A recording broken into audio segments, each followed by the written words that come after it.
Hey dude, sorry it took me so long to do this video. I had a lot of things doing in between then. I was kind of caught up on personal stuff. But I'm sorry it took me so long. But anyway, this is the comparison you were looking for.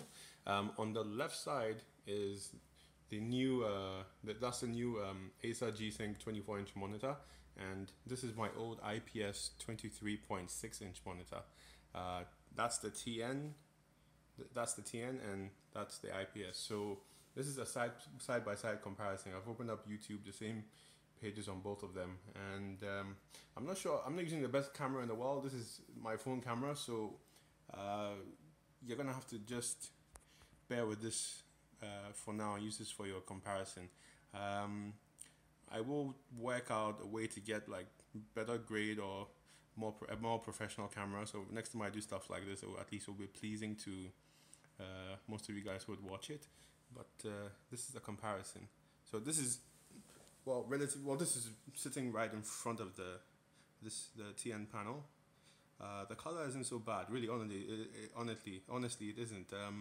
When you're playing games and everything, it's fine. The color depth is fine. The blacks look proper black. The reds are quite good. The white, however, if you move off angle a bit, you can see some sort of washed outness on them, but again, it's to be expected because it's a TN panel. But all in all, it's still really pleasing to watch. I really wasn't disappointed with it in that sense. However, what I was disappointed with is there's some backlight bleed on the edges from here down here, and some here and some here. Again, you know, I've already spent what, $400 on this thing, and I don't know, like it just feels like it's going to be a hassle to just send it back and have them change it. And I might get one with a much worse problem. I might get one much better than this. I don't want to have to deal with that 50-50 chance. So I'm just going to keep this one for now because it still works fine and everything. I'll pull up the black screen. Maybe you can see that on the camera when I do that. I'm going to move to the left, and then I'm going to move to the right, so you can see how the color shift affects this particular type of monitor. So I'm going to shift over to this side. I don't know if you see that, how the color has just changed. It becomes some sort of yellowish and pleasing white, not really a white per se. But if you notice, the IPS is still sort of in its bluish whitish state. Now we're going to move over to this side. So when we come back, it looks more whitish here.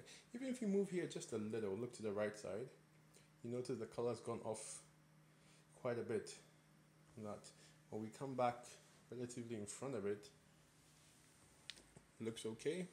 But if we move this way, you see it, it's the right side, it looks like the color's gone off again. So that being said, with the IPS panel, I don't have that problem because again, it's IPS, so you don't really face those kinds of problems with it. You notice how the TN panel looks more yellowish now. The white looks a little more yellowish from this angle. So it's clearly not the best for movie watching and all those kinds of things.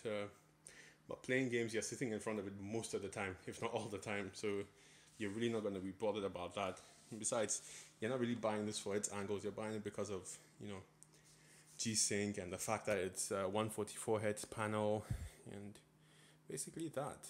So yeah, so anyway, I hope this helps you. I don't know if you've already bought this monitor. You just need to check and see if you don't have any defects when you get yours. Mine has some backlight bleed, and there's this, I don't know, this sort of like cloud-like looking thing in the middle of the screen. But again, you don't see it until you have like a full black image. And I'm going to try and open up a black image here and see if the camera will get it. But again, when you're playing games, you don't see any of those things. When you're watching movies, you don't really see it. With the gaming though, sometimes with very rapid movements, I see these kind of color, like kind of ghosting, a little bit of ghosting on certain things, but it's not too unbearable. I don't know if it's an issue with the graphic card or it's from that, because this graphic card also is just giving me issues. That's the personal rig, by the way. It's an AMD. That's an AMD FX 8350 overclocked to 4.6 GHz with a GTX 680, 1000-watt NZXT power supply, an AMD 990 FX UD5 GB motherboard, and the H105 liquid cooler up in there. Yeah, so basically that. And the case I'm using is the NZXT H630 Windowed Edition, just so you know. And that's my my Corsair K70 mechanical red keyboard. So anyway, let me open up this video for you and see if you might see the blackness in it. Right, let me just pull up let me just put something into it, a video or something.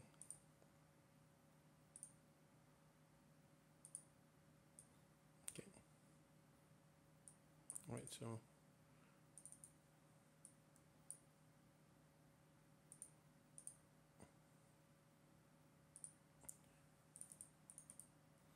alright, I'm not sure if you're gonna pick this up on the screen.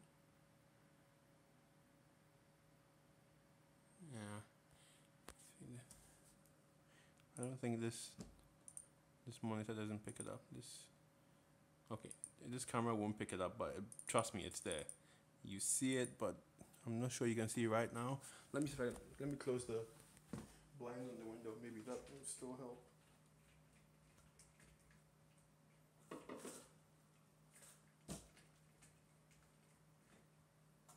Okay. All right. Let's see.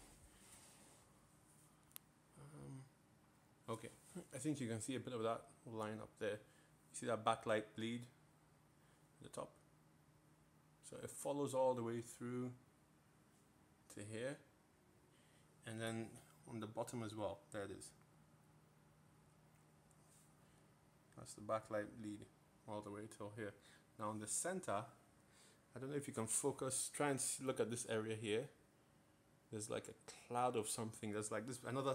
It looks like backlight bleed, but it looks like a cloud as well. But that's just, you have to look really hard to see it. And basically, this is my only problems with this thing. The stand is wonderful. It's excellent. I don't have a desk right now because I just moved here, so I'm gonna get some furniture and put all these things on later on at some point in the future. But for now, this is just a temporary workspace or a temporary desk of sorts. So I hope this, well, again, like I hope this helps you make your decision before you pick up the monitor, and or you go with a different brand and not Acer, because you know, people are very twitchy about little things like this, especially if you're going to be paying $400 for a gaming monitor. But all in all, I'm still quite happy with mine. I'm okay with it. I'm not going to be returning it because of this. So that's about it. Anyway, thanks again for watching, and hope you enjoyed. Bye.